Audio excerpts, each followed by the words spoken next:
5년 전 떠난 남편과 다시 만나다. 사람들은 누구나 이별을 겪으며 삽니다.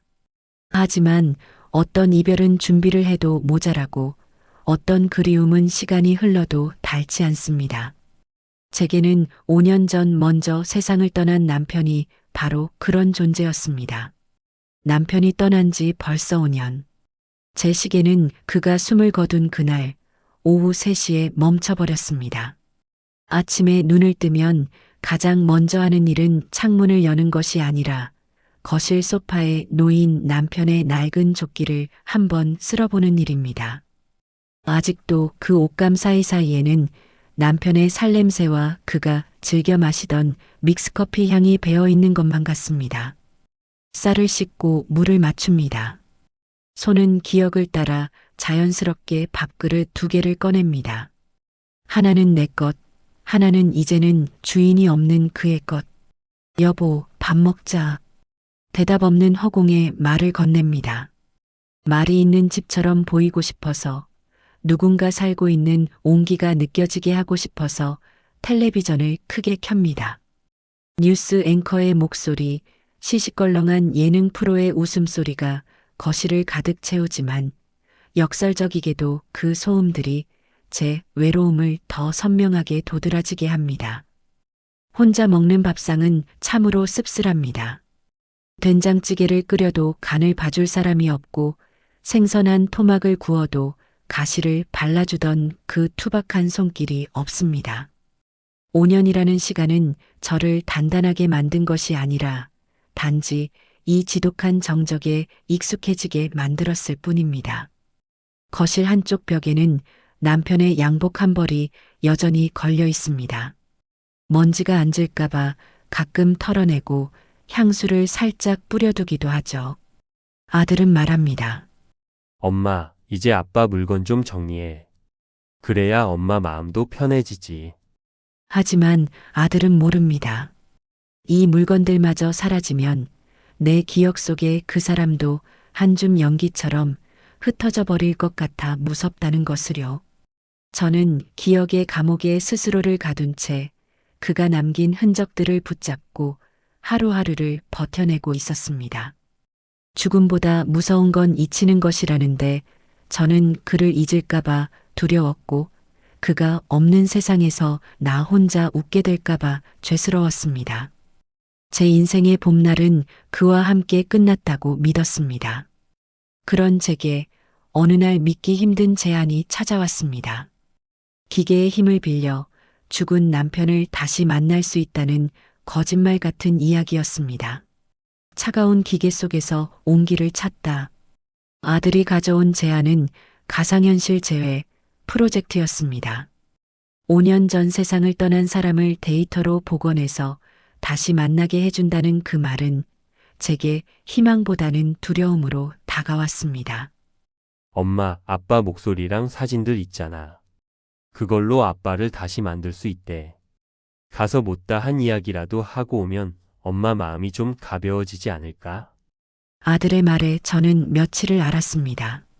죽은 사람을 기계로 만들어내는 것이 과연 옳은 일인지, 그렇게 만난 남편이 내가 알던 그 사람이 맞을지, 혹시라도 그 차가운 기계 덩어리를 보고 나서 내 기억 속에 따뜻했던 남편마저 망가져버리면 어쩌나 하는 공포가 저를 덮쳤습니다.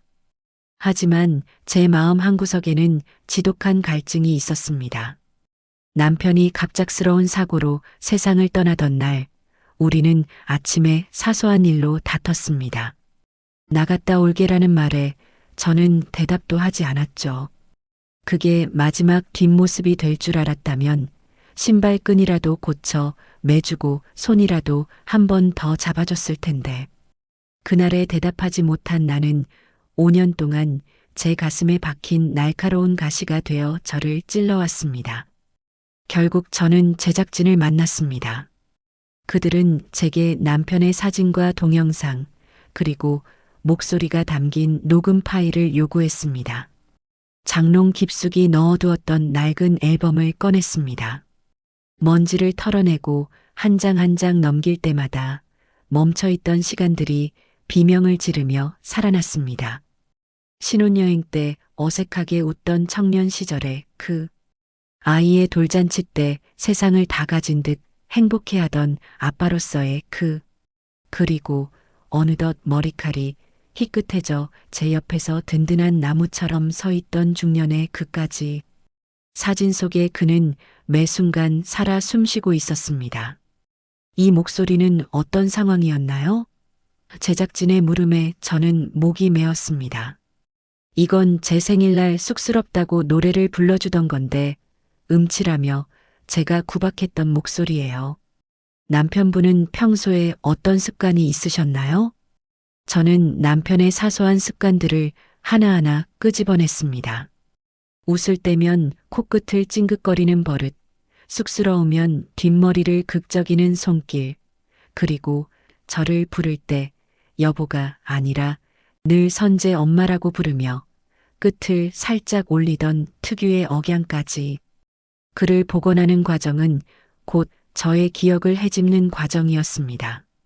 잊으려고 노력했던 통증들이 다시 살아났고 저는 밤마다 꿈속에서 그를 만났습니다. 기계가 남편을 만드는 것이 아니라 제가 가진 그리움이 그를 다시 빚어내고 있었습니다. 한 달여의 시간이 흘러 연락이 왔습니다. 모든 준비가 끝났으니 스튜디오로 오라는 것이었죠. 헤드셋을 쓰기 전날 밤 저는 잠을 이룰 수 없었습니다. 여보, 당신을 기계로 만든 게 당신에 대한 예의가 아닐지도 몰라. 하지만 내가 너무 숨이 막혀서 그래. 한 번만, 딱 한 번만 제대로 인사하고 싶어서 그래.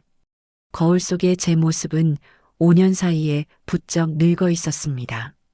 그는 늘 기억 속의 젊은 모습일 텐데 늙어버린 저를 보고 그가 실망하면 어쩌나 하는 어린애 같은 걱정까지 들었습니다. 그렇게 저는 생사의 경계가 무너지는 그 차가운 기계 속의 따뜻한 약속을 향해 발걸음을 옮겼습니다. 가로지른 생사의 경계, 여보, 나 여기 있어. 스튜디오는 차가웠습니다. 제 몸 여기저기에 센서가 붙었고 머리에는 무거운 고글이 씌워졌습니다. 눈을 감고 있어도 느껴지는 그 차가운 기계들의 감촉이 저를 더욱 긴장하게 만들었죠.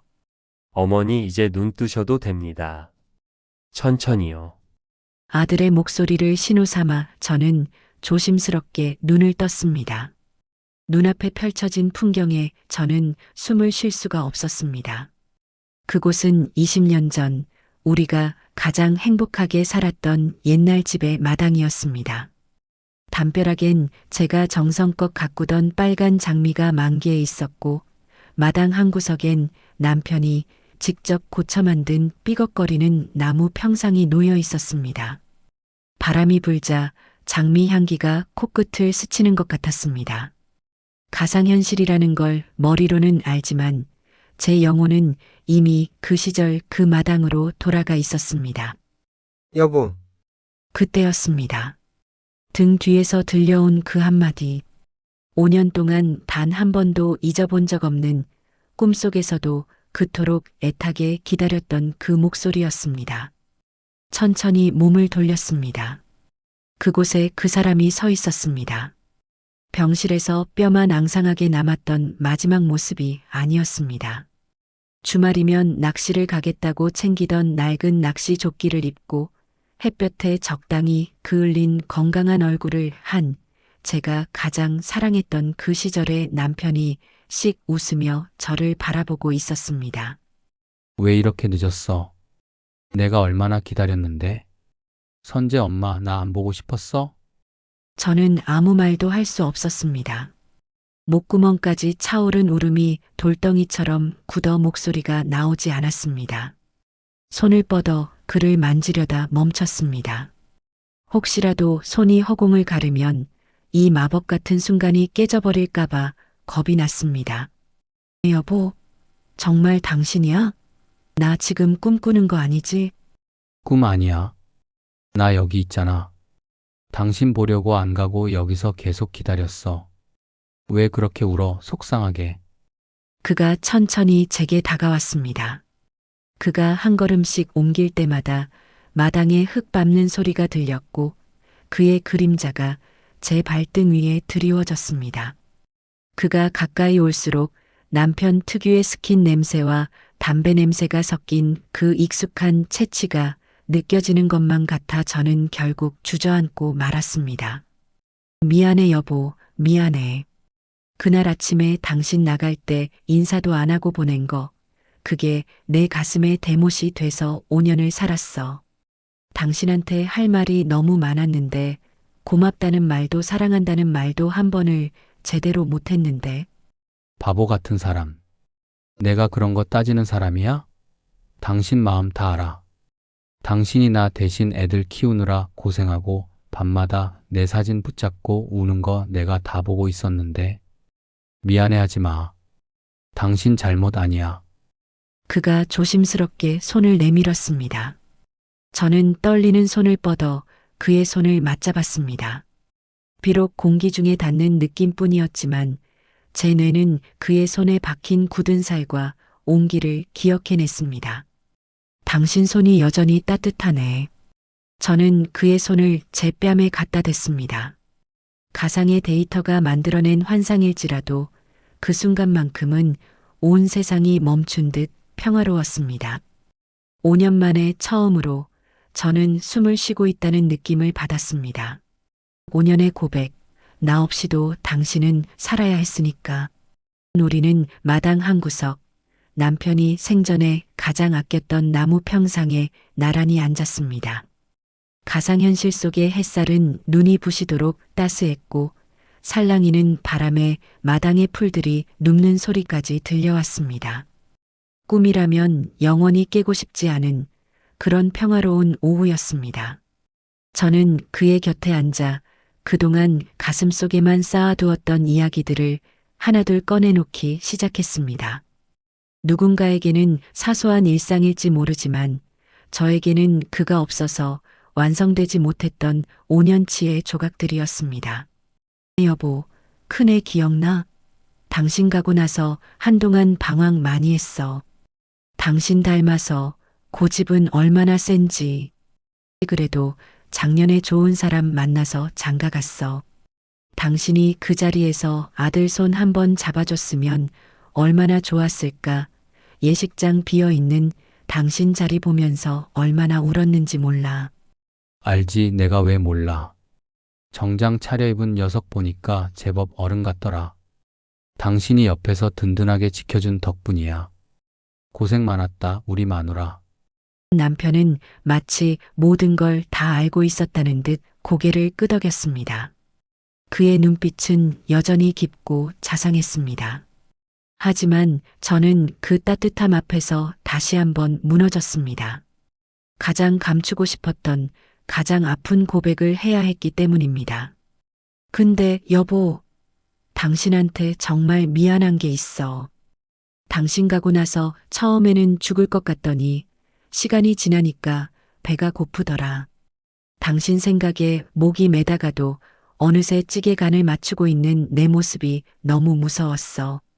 당신 없는 세상에서 나 혼자 맛있는 거 먹고 TV 보면서 웃고 친구들이랑 꽃구경 가는 게, 그게 꼭 당신을 배신하는 것 같아서 살아있는 게 죄 같았어. 제 목소리가 떨렸습니다.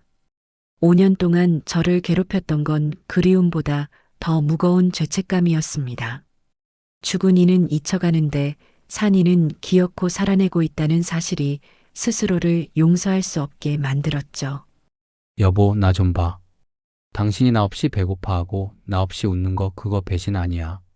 그게 바로 삶이야. 하루가 가면 밤이 오고 밤이 가면 다시 해가 뜨는 것처럼 당신이 살아가는 건 자연의 순리야. 당신이 나 때문에 매일 눈물로 밥을 말아 먹으면 내 마음이 어떻겠어? 그래도 당신 몫까지 내가 다 가져가는 것 같아서. 아니야. 당신이 웃어야 내 기억도 예쁜 색으로 남는 거야. 당신이 맛있는 거 먹을 때 내 생각 한번 해주고 예쁜 꽃 봤을 때 우리 영감도 좋아했겠네 하고 한번 웃어주면 그걸로 충분해.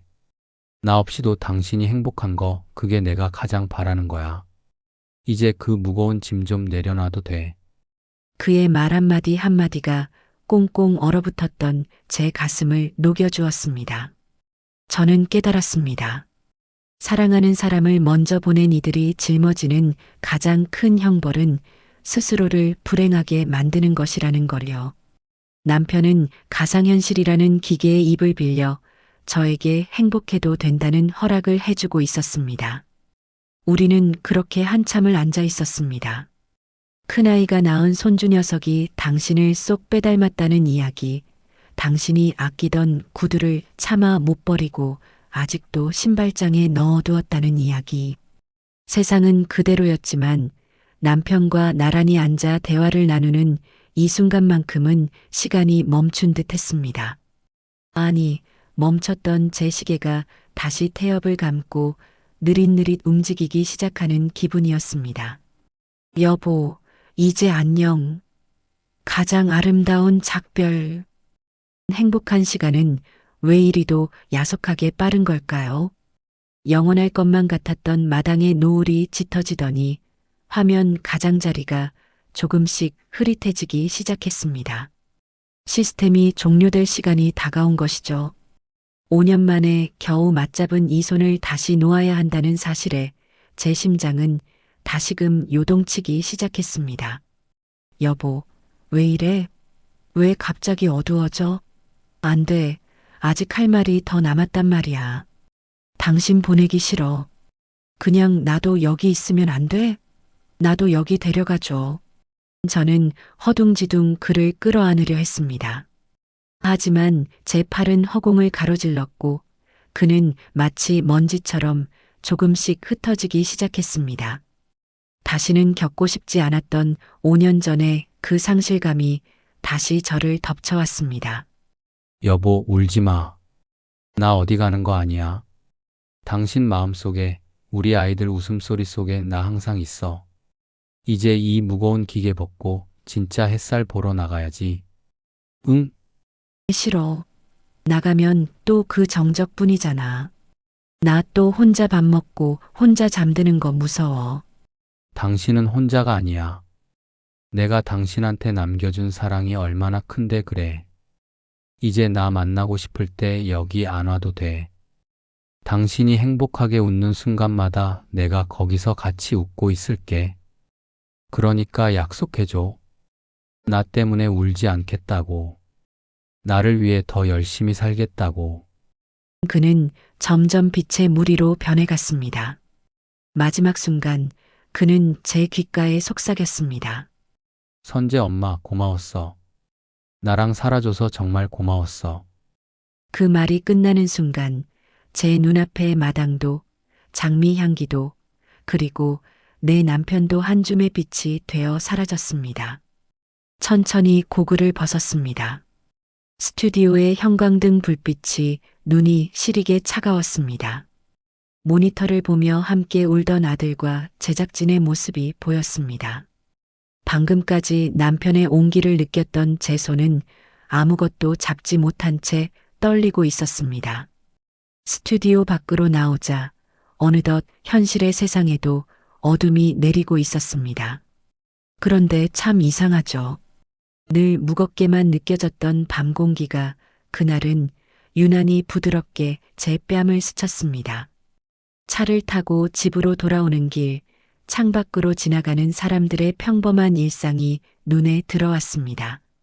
누군가는 전화를 하며 웃고 누군가는 무거운 장바구니를 들고 집으로 향합니다. 그 모습들을 보며 저는 처음으로 생각했습니다. 저들도 누군가를 잃고 누군가를 그리워하며 살아가겠지.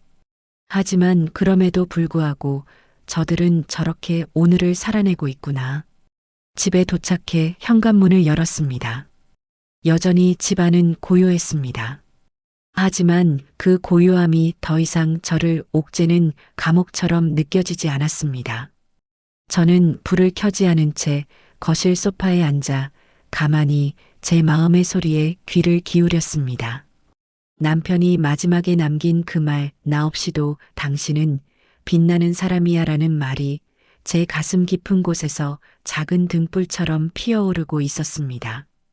사랑은 붙잡아두는 것이 아니라 잘 보내주는 것이라는 사실을, 그리고 잘 보내주었을 때 비로소 그 사람이 내 안에 영원히 살게 된다는 것을 저는 5년 만에 깨달았습니다.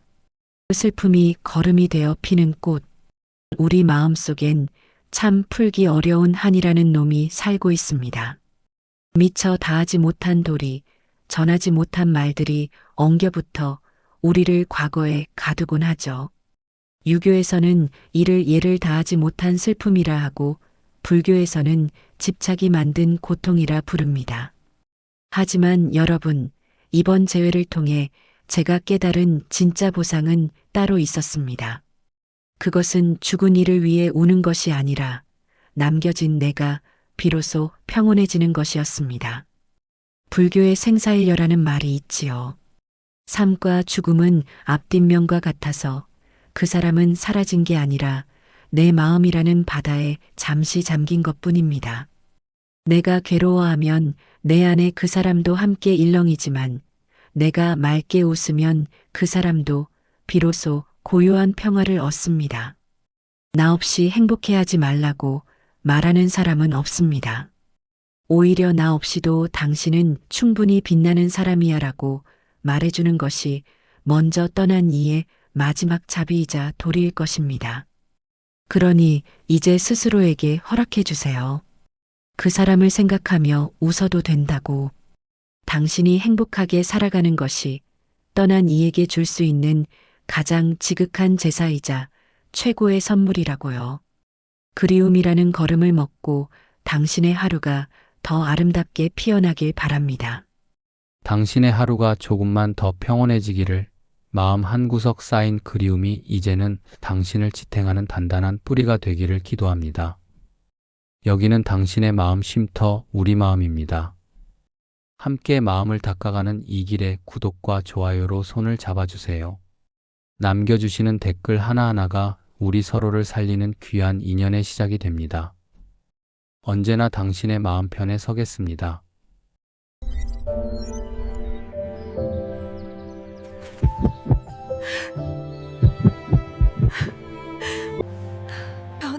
정말